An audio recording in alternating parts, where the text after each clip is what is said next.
खुशामदीद, this is your host इस्मा असलम। मेरे साथ मेरे साथी एंकर मौजूद हैं, मेरे कोलीग मौजूद हैं अमर नजीब सती, और हम बात करेंगे Pakistan versus West Indies series के बारे में।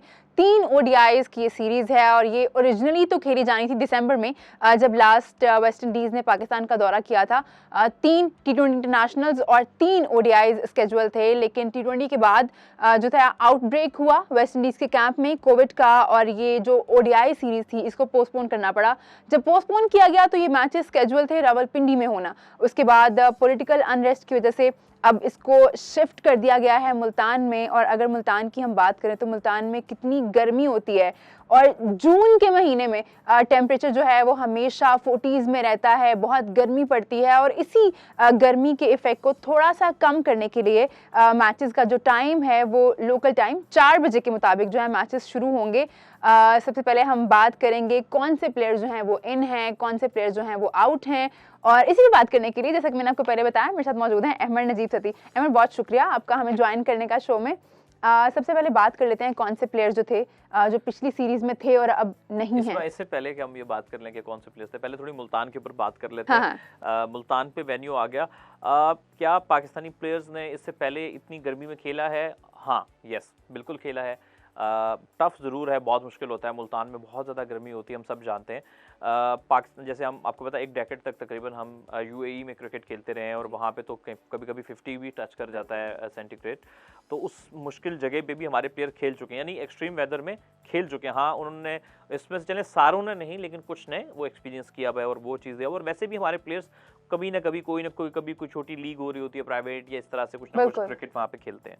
टफ ज़रूर है, मुश्किल ज़रूर है, लेकिन जब एक्सट्रीम वेदर में आपको कुछ एहतियाती तदाबीर जो हैं वो करना पड़ती हैं, उनका ख्याल रखना पड़ता है। आइस बकेट्स का इस्तेमाल होता है, आपने किस तरह से हाइड्रेटेड रखना है अपने प्लेयर्स को, कुछ देर के बाद उसका इस्तेमाल किया जाता है। तो मेरे ख्याल में मुश्किल है, टफ होता है, आसान नहीं होता, लेकिन पॉसिबल ज़रूर है। इसके अलावा हैदर अली पे मैं ज़रा डिटेल में बात करना चाहूँगी। हैदर अली को बहुत चांसेस मिले, उनकी वजह से सुहेब भी आए थे, उनको भी चांस मिला था, क्योंकि बायोसिक्योर बबल तोड़ के वो किसी से मिलने चले गए थे। ये भी उनकी एक बहुत बड़ी केयरलेसनेस थी। जब आपको इतना बड़ा चांस मिल रहा है, पाकिस्तान को रिप्रेजेंट करने जा रहे हैं, और फिर आप इस तरह की कोई हरकत कर दें, तो ये भी एक एटीट्यूड में केयरलेसनेस को शो करता है कि वो शायद सीरियस नहीं है। उसके बाद भी उनको इतने चांसेस मिले, लेकिन जिस पोटेंशियल की वजह से उनको वो चांसेस दिए गए वो उसको प्रूव नहीं कर पाए। तो व्हाट डू यू थिंक कि हैदर अली के साथ मसला क्या है? देखिए, उसमें ये है कि बायोसिक्योर बबल का जो जितना भी टेन्योर था, एक तो थैंक्स गॉड, अल्लाह का शुक्र है कि उस फेज़ से हम लोग निकल आए हैं। और दूसरा ये कि बहुत टफ होता है, मतलब समहाउ, क्योंकि आपकी ज़िंदगी के आपने इतने साल जो हैं वो उस पाबंदी के बगैर गुजारे होते हैं, क्रिकेट खेली होती है, फिर अचानक से वो एक पाबंदी यहाँ पे लगी होती है, तो कहीं ना कहीं आपसे मिस्टेक हो जाती है। मैं ये नहीं कहता जानबूझ के उन्होंने मिस्टेक की होगी। पॉइंट इज़ दैट कि आपका जो नीचे का जो क्रिकेट का स्ट्रक्चर है ना, चाहे वो आप डोमेस्टिक क्रिकेट की बात करते हैं या अंडर 19 लेवल पे बात करते हैं, वहाँ पर लड़कों को इतने अच्छे से गाइड नहीं किया जाता है। तो इस तरह से आपके जो लड़के आते हैं ऊपर, वो इतने मिच्योर नहीं होते हैं, इतने वेल अवेयर्ड नहीं होते हैं। सो उसमें कहीं ना कहीं कमी कोताही हो जाती है। अच्छा, अब जहाँ तक हैदर अली की परफॉर्मेंस का ताल्लुक है, वो स्ट्रगल करते रहे पिछले रिसेंट पास में। हाँ, T20 मैचेस में जो बांग्लादेश के खिलाफ वो उनकी अच्छी परफॉर्मेंस रही, लेकिन ओडीआईज में ऑस्ट्रेलिया के खिलाफ उनको चांस नहीं मिला, और पाकिस्तान कप में उनको इतना अच्छा नहीं किया। अच्छा, अब करना क्या चाहिए हमें? एक प्लेयर रन से स्ट्रगल कर रहा है इतनी ज़्यादा कंसिस्टेंसी से, PSL इतना अच्छा नहीं किया, इस तरह से मेरा ये ख्याल है कि पाकिस्तान को स्पेशली हम देखा जाए तो हमारी डोमेस्टिक क्रिकेट इतनी ज़्यादा कॉम्पिटिटिव नहीं है जितना शायद उसको होना चाहिए। तो आप ये एज्यूम करें और ये एक्सपेक्ट करें कि आपके जो प्लेयर्स आएंगे उसमें कोई ना कोई मसला होगा, किसी का टेम्परामेंटल इशू होगा, किसी का कोई परफॉर्मेंस उस तरह से नहीं शायद वो डिलीवर करेगा। तो आपको टैलेंट आइडेंटिफाई करना है, और अगर आपको लगता है कि यार ये इस काबिल टैलेंट है जो पाकिस्तान को इन फ्यूचर जाके अच्छा रिप्रेजेंट कर सकता है, तो उन पर आपको इन्वेस्ट करना पड़ेगा। अहमद, आसिफ अली के बारे में बात करना चाहूँगी। व्हाट डू यू थिंक कि उनकी जो इनकंसिस्टेंसी है वही इस चीज़ की वजह है कि उनको स्क्वाड में शामिल नहीं किया गया सीरीज़ के लिए? देखिए, इस बार मेरा ख्याल है कि आसिफ अली के लिए ओडिया स्क्वाड में लॉन्ग बेसिस के लिए जगह बनाना थोड़ी सी मुश्किल है। जिस नंबर पे वो बैटिंग करते हैं एज एन पावर हिटर, अगर आप दुनिया में और बाकी मुल्कों को देखें तो वहाँ पे ऑल राउंड प्लेयर खेलते हैं। हार्दिक पांड्या हो गया, या चले पाकिस्तान से फ़हीम अशरफ हो गए, या और देखेंगे ना ऑलराउंड प्लेयर, अगर वो या तो साथ में या आंद्रे रसल हो गया, और भी ऐसे बहुत सारे नाम हैं, या वो बॉलिंग करते हैं, फास्ट बॉलिंग करते हैं, या वो स्पिनर हैं किसी तरह के। अगर आप एज अ जेन्युइन बैट्समैन खेल रहे हैं पावर हिटिंग, और पावर हिटर्स जो होते हैं वो फिर हर मैच में चलते भी नहीं हैं, तो उनके लिए फिर स्पेसिफिकली जगह बनाना मुश्किल हो जाती है। आसिफ के बजाय खुशदिल शाह स्क्वाड में मौजूद है, उसकी सिर्फ एक ही वजह है कि खुशदिल शाह थोड़ा सा चलें एंकर भी कर लेते हैं, उनका जो डोमेस्टिक का रिकॉर्ड है, और दूसरा ये कि वो एक यूटिलिटी स्पिनर भी हैं, तो वो उनको एक बिल्कुल बड़ी एडवांटेज जबरदस्त उनकी परफॉर्मेंस रही है अभी मुल्तान जी। सुल्तान के साथ। तो ये उनको एक एडवांटेज देता है कि अच्छा अगर आप एज अ पावर हिटिंग के रोल में अगर आपको टीम सेलेक्ट कर रही है और आप मतलब 6 मैचेस बाद या 7 मैचेस बाद एक मैच में चल रहे हो, तो ये T20 में तो शायद चल जाए, ये वनडे क्रिकेट में नहीं चल, उसमें 50 ओवर होते हैं, वो खेलने होते हैं। अहमद आसिफ अफरीदी के बारे में क्या लगता है? उनको भी ड्रॉप किया गया है, जाहिर है पिछली सीरीज में वो स्क्वाड के साथ थे, इसमें नहीं है। आसिफ अफरीदी बहुत अच्छा रिसोर्स, पिछले 1-2 सीजन से आप PSL में देख लें, नेशनल T20 में देख लें, कहीं भी देख लें, बहुत आउटस्टैंडिंग परफॉर्मेंस और बॉलिंग बहुत अच्छी वो कर रहे हैं। अनफॉर्चुनेट रहा कि ऑस्ट्रेलिया के खिलाफ सीरीज में वो पार्ट नहीं बन पाए, हालांकि हम यहीं पे भी डिस्कस कर चुके थे कि उनको होना चाहिए था, पाकिस्तानी टीम को मौका मिलना चाहिए था, जितने अच्छे वो बॉलर हैं। अब ये हुआ है कि चूंकि शादाब और नवाज दोनों वापस आ गए हैं, अनफॉर्चुनेटली आसिफ अफरीदी को जगह प्रॉबेबली नवाज की जगह बनानी पड़ी नवाज के लिए और उनको सिलेक्ट नहीं किया गया, लेकिन वो इतने अच्छे बॉलर ज़रूर हैं कि उनको लूप में होना चाहिए। कभी भी कोई प्लेयर इंजर्ड हो सकता है, किसी भी वजह से अवेलेबल नहीं हो सकता, तो वो आपको एक प्रॉपर लेफ्ट आर्म स्पिनर वाला रोल प्ले करके दे सकते हैं, और is decent in the late order, कुछ हिट वगैरह भी वो लगा लेते हैं और बड़े मेच्योर बॉलर हैं, तो हार्ड लक। शादाब खान और नवाज के बारे में हम जब से हमने डिस्कशन शुरू किया उस वक्त से ही हम बात कर रहे हैं कि बहुत सारे प्लेयर्स जिनको स्क्वाड से निकाला गया वो इस वजह से क्योंकि शादाब और नवाज को डालना था। पिछली सीरीज़ में तो वो इंजर्ड थे, अभी बिल्कुल फिट हैं।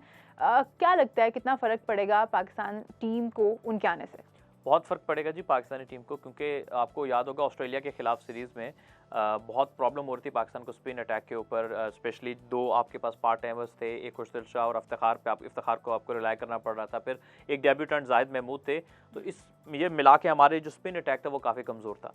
तो अगर हम ये देखें कि पाकिस्तान को ये जो दोनों प्लेयर्स आए हैं, एक तो शादाब की लेग स्पिन जितनी अच्छी रही थी PSL में, उन्होंने देखी बहुत अच्छा परफॉर्म किया, अभी भी रिसेंटली वो इंग्लैंड में खेल रहे हैं T20 क्रिकेट, उससे एक टच में भी हैं। नवाज कितने अच्छे लेफ्ट आर्म स्पिनर हम सब जानते हैं, एक्सपीरियंस भी उनके पास मौजूद है काफ़ी ज़्यादा। तो इसमें ऐसा है कि इन दोनों के आने से स्पिन अटैक बहुत मजबूत होगा पाकिस्तान का, फील्डर दोनों ही बहुत अच्छे हैं, फील्डिंग बहुत इंप्रूव होगी, और फिर बैटिंग में मैं जिस तरह से देख रहा हूँ, शादाब ने PSL 7 में कमाल की बैटिंग की, नवाज पिछले एक सीज़न से बहुत अच्छी बैटिंग कर रहे हैं, वो भी छोटे छोटे कैमियोज खेल रहे हैं लेकिन बहुत अच्छे खेल रहे हैं। तो मैं इनको इस तरह से देखता हूँ कि ये इन फ्यूचर अगर इन पर सही इन्वेस्ट किया जाए, उनको सही इस्तेमाल किया जाए, तो शोएब मलिक और जो मोहम्मद हफीज़ माजी में करते रहे हैं पाकिस्तान के लिए, वही काम ये भी करके दे सकते हैं। इनको मुझे बड़ा ट्रस्ट है इन दोनों की एबिलिटीज़ के ऊपर, तो मेरा ख्याल है इनको सही तरह से यूज़ करना चाहिए, शादाब और नवाज को। और ये वो ना 3D प्लेयर्स जो है ना, जो नाम लिया जाता है, ये अक्सर में ये है, देखिए फील्डर भी अच्छे हैं, बॉलिंग भी अच्छी करते हैं और बैटिंग भी करते हैं। अभी मैं जानना चाहूँगी कि हम अपनी एक प्लेइंग 11 बना लेते हैं जो लगता है हमें कि एक्सपेक्टेड होनी चाहिए इस सीरीज़ के लिए। व्हाट डू यू थिंक कि किस तरह से प्लेयर्स को होना चाहिए टीम में, क्या रोल होना चाहिए उनका? अगर आप मेरे से पूछेंगे, जो मेरी ख्वाहिश है, कहते हैं हज़ारों ख्वाहिशें ऐसी जिन पे दम निकले, तो वो ख्वाहिश मेरी इस तरह से है जी कि मैं प्लेइंग 11 में उसकी आपको रीजनिंग भी बता दूंगा। प्लेइंग 11 पहले मैं आपको अपनी बता देता हूँ। ओपनिंग डेफिनेटली इमामुल हक और फ़खर जमान, फिर 1 डाउन पे कप्तान बाबर आजम, फिर 2 डाउन पे मोहम्मद रिजवान, 3 डाउन पे इंटरेस्टिंग चॉइस मैंने रखी है शादाब खान की, जो नायब कप्तान भी हैं, मैं उसकी वजह भी बताऊँगा। उसके बाद अगर हम बात करें तो शादाब खान के बाद आएंगे इफ्तिखार अहमद, इफ्तिखार अहमद के बाद आएंगे मोहम्मद नवाज़ के बाद बैटिंग के लिए आएंगे खुशदिल शाह, और फिर हमारे जो बॉलर्स हैं जिसमें शाहीन अफरीदी हैं, हारिस रऊफ हैं, और इसके अलावा वसीम जूनियर उससे पहले आएंगे। तो ये प्लेइंग 11 थी। बेसिकली शादाब को प्रमोट करने का मकसद सिर्फ ये है कि हम अमूमन हमारा पावर प्ले में भी इतना अच्छा स्टार्ट नहीं होता और मिडिल ओवर में भी अक्सर हम स्लो हो जाते हैं, तो इसमें इस वजह से शादाब को ऊपर भेजा है, क्योंकि उनके अंदर ये एबिलिटी है कि वो जिगरे के साथ बड़े दिल के साथ, जिस तरह इंग्लैंड और न्यूजीलैंड खेलते हैं ना, स्पेशली मैं 2 टीमों के नाम लूंगा, और इवन ऑस्ट्रेलिया भी। तो मतलब वो कहते हैं फियर ऑफ फेलियर से हट के ऐसे प्लेयर आपके पास मिडिल ऑर्डर में चाहिए जो आपको इस तरह की क्रिकेट खेल के दें। इस वजह से शादाब को, फिर इफ्तिखार को, कि अगर इन केस की शादाब की विकेट गिर जाती है तो इफ्तिखार आए रेस्क्यू के लिए, एंकर करें, फिर नवाज प्रॉपर बैट्समैन भी। अहमद, खुशदिल शाह को आप बहुत ज़्यादा नीचे नहीं ले गए, आप 8वें नंबर पे उनको लेके आ रहे हैं, तो लगता नहीं है कि बहुत ज़्यादा नीचे है, इनको थोड़ा ऊपर होना चाहिए? प्लेयर तो अच्छे हैं, डोमेस्टिक में भी वो प्रॉपर एज ए बैट्समैन के नंबर्स पे जेनेरिकली खेल रहे होते हैं, लेकिन मेरे हिसाब से इस बैटिंग लाइनअप में मुझे ये लगता है कि नवाज उनसे ज़्यादा बेहतर प्लेयर हैं। खुशदिल शाह के थोड़े से मुझे फ्लॉज लगते हैं, हालांकि उन्होंने काम भी काफ़ी किया है अपनी ऑफ साइड गेम के ऊपर, लेकिन मेरे हिसाब से नवाज उनसे बेहतर अभी और ज़रूरत है ज़्यादा। हाँ, और जिस तरह वो मुल्तान के लिए खेल रहे थे, खैर वो T20 की बात थी कि थोड़े ओवर के लिए आए, तो उनके अंदर ये एबिलिटी है, मेरा ख्याल है कि रोल ही चेंज हो जाता है प्लेयर का। जी, तो आप आए 5 ओवर 8 ओवर जितने भी ओवर आपको मिले, आए पावर हिटिंग करें, बॉलिंग भी वो कर लेते हैं, एक परफेक्ट रोल है उनके लिए ताकि लंबे ओवर उनको ना खेलने पड़े। तो जिस तरह जिक्र किया था कि शादाब, फिर इफ्तिखार, फिर नवाज और खुशदिल शाह, और फिर वसीम जूनियर भी पावर हिटिंग कर लेते हैं।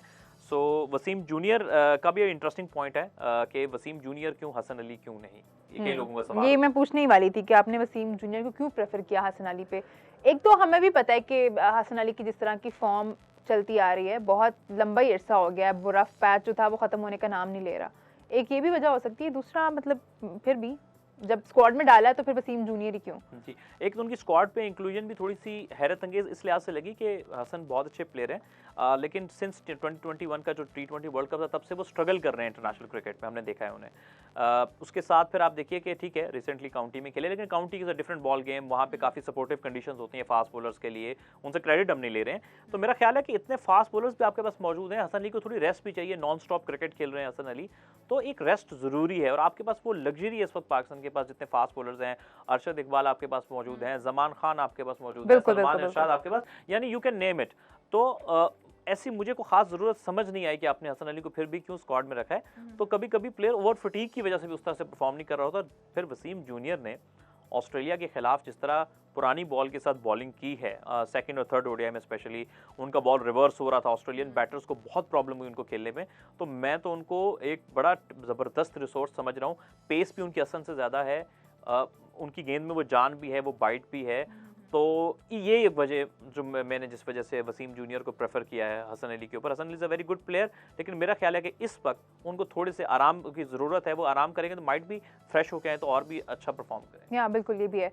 अच्छा, एक और चीज़ जिसमें मैं डिस्कशन करना चाहूँगी इस शो में, वो ये है कि हमारा जो इंटेंट है, हमने देखा अभी ऑस्ट्रेलिया के खिलाफ भी हम बहुत ही ज़्यादा डिफेंसिव हो गए थे, और बहुत सालों से हम यही देख रहे हैं कि बहुत डिफेंसिव क्रिकेट खेलते हैं हम, पावर प्ले को उस तरह से यूटिलाइज करते ही नहीं है। हमारा एक ही माइंड होता है कि हमें विकेट्स बचानी है। मतलब आपको लगता नहीं है कि शायद ये कहीं ना कहीं कॉन्फिडेंस की कमी है, या शायद हमारे प्लेयर्स को मैनेजमेंट की तरफ से वो कॉन्फिडेंस दिया ही नहीं जाता कि आप जाएं और अपनी गेम खेलें? देखिए ये ओल्ड स्कूल क्रिकेट है, ओडीआई क्रिकेट हम बहुत सालों से खेलते आ रहे हैं। ओल्ड स्टाइल के जी विकेट्स बचा लो, पावर प्ले में विकेट्स नहीं आपने देनी, बाद में आप एक्सप्लोरेट कर लेंगे, हालांकि बाद में भी हमसे नहीं होता। हाँ, आप देखिए कि हमारे पावर प्ले में हम स्कोर कम करते हैं जेनेरिकली, और फिर हमारा जो लोअर ऑर्डर है वो उस तरह से पावर हिटिंग नहीं कर पाता। जब हम करने जाते हैं हमारे विकेट गिर जाते हैं। जी। तो इसलिए जब आपके पास पावर हिटर्स इतने ज़्यादा रिलायबल इस वक्त तक नहीं हैं, तो फिर आपको साथ साथ रन रेट को लेके चलना है। आपने छोड़ना नहीं है कि अच्छा जी आखिर में हम कर लेंगे। देखें जो टीमें इस वक्त, ज़्यादातर टीमों की स्ट्रैटेजी ये होती है जो इस वक्त टॉप ओडीआई नेशंस मानी जाती हैं, वो स्टार्ट से अटैक करती हैं। आप इंग्लैंड की मिसाल ले लें, आप न्यूजीलैंड की मिसाल ले लें, आप ऑस्ट्रेलिया की मिसाल ले लें। ठीक है, इंडिया का फार्मूला ज़रा डिफरेंट है, वो टाइम लेते हैं, लेकिन उनके पास काफ़ी पावर ऐसे प्लेयर हैं जो पावर हिटिंग भी कर लेते हैं जब वो सेट हो जाते हैं, उनके मिडल ऑर्डर बैटर्स भी। लेकिन मेरा ख्याल है कि पाकिस्तान ने पहले ओडीआई में क्रिटिसिज्म हुआ था ऑस्ट्रेलिया के खिलाफ, सेकंड और थर्ड ओडीआई में पाकिस्तान ने इंटेंट बेहतर शो किया था। जो इंटेंट वो शो किया था उसी को कैरी करने की जरूरत है। अगेन इसमें मैं प्लेयर का कसूर नहीं कहूंगा, इसमें मैनेजमेंट को पुश करना है कि यार ये हमारे गोल्स हैं, हमें आपसे 50 का एवरेज नहीं चाहिए, we don't need average of 50, हमें आप एवरेज 40 की कर दें, लेकिन आपका स्ट्राइक रेट इज सर्टेन ऊपर होना चाहिए। इंग्लैंड के प्लेयर है सैम हेन्स, उनका one of the best list average है इस वक्त दुनिया में, लेकिन इंग्लैंड के लिए कभी सिलेक्ट नहीं हुए, इसलिए क्योंकि उसकी वजह थी, कई इंटरव्यू में कहा गया, उन्होंने बताया कि यार हमें आपके ना स्ट्राइक रेट ऊपर चाहिए, आप हमारे वो जो क्राइटेरिया हमने सेट किया उस पर पूरे नहीं उतर रहे। हमारे यहाँ मिसकंसेप्शन ये आ गई थी कि सिर्फ एवरेजेस गिनी जा रही थी कि भाई 50 की एवरेज है, हमारे कितने प्लेयर्स हैं जो 50 के एवरेज, जिनकी 50 पे 50 को टच करें, लेकिन हम टॉप पूरा दिन ले जाते हैं वो, लेकिन हम टॉप प्लेइंग नेशंस में नहीं है। उसकी वजह ये है कि हम बल्कि आउट नहीं कहते, ओल्ड फैशन क्रिकेट खेल रहे थे।